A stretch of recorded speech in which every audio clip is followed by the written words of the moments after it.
Not only does Chandra operate largely autonomously, it does so with astounding robustness. So I think it's a testimony to the people who designed and built it, and of course it's a testimony a little bit to good fortune as well, because there are, on almost any space mission, there are random failures. They can sometimes be something small that you have a redundant way of dealing with whatever it is that's failed or it's not essential for the ongoing performance of the observatory.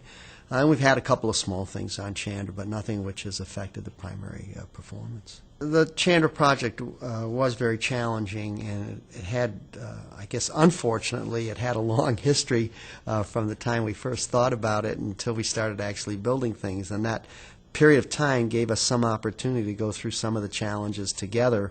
And I think we realized that everybody brought some unique expertise to the table. The world's expert on X-ray telescopes was Leon van Spaebroek, who competed and was chosen to be the telescope scientist. He's unfortunately passed away, but he was with us for the first few years after Chandra launched, and he got to see the beautiful images that Chandra returned. In addition to Leon van Spaebroek, many people contributed to the future telescope's success. Bruno Rossi, of course, and the invaluable leadership and vision of Nobel Prize winner Riccardo Giacconi.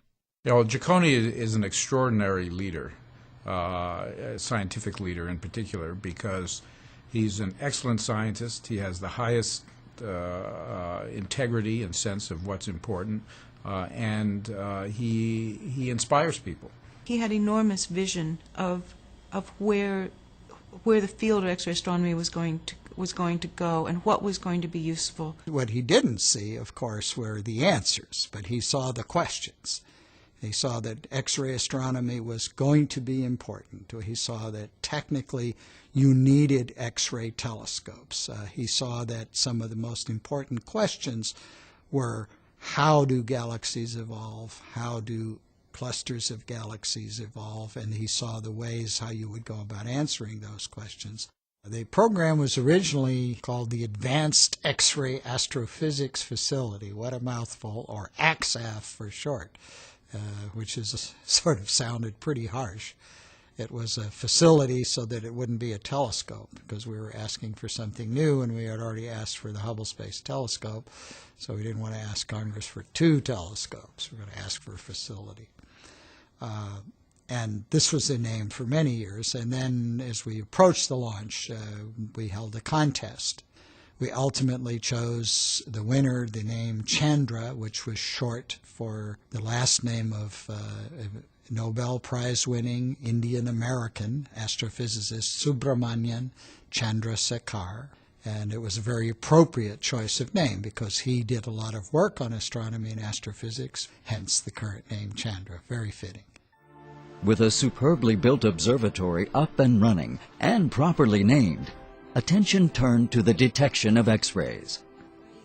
But what are the main processes which generate X-rays?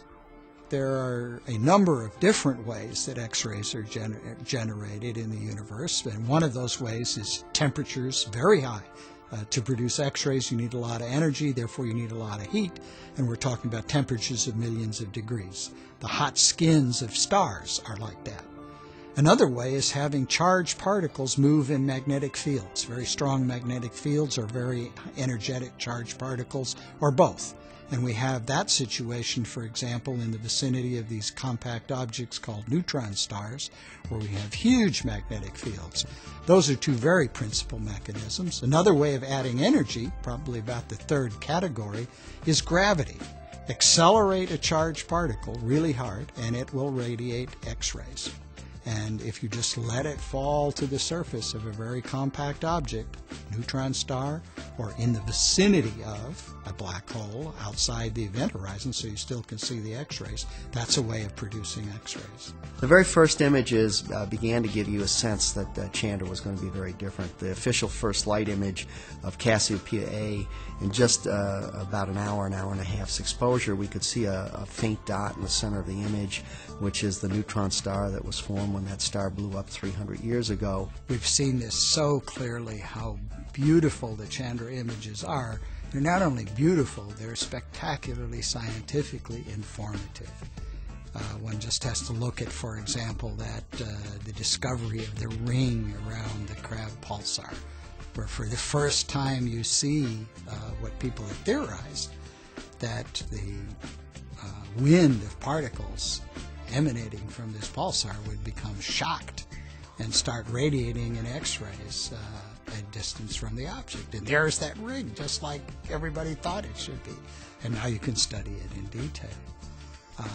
From normal stars to comets to planets to active galaxies to supermassive black holes, to finding out that the hot gas in clusters of galaxies is not distributed nice and uniformly, that there's a lot of action going on, that those big active galaxies that are in clusters of galaxies and their supermassive black holes are doing all kinds of things on timescales of hundreds of millions of years.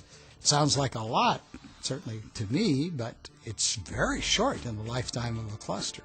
We know that now in the centers of all galaxies that there's a supermassive black hole that has masses of up to a few billion solar masses. It's very compact, and at very early stages, these were very active, and they corresponded to the quasars that are seen at very high redshift. But these supermassive black holes that were, formed at very early stages of the universe didn't go away.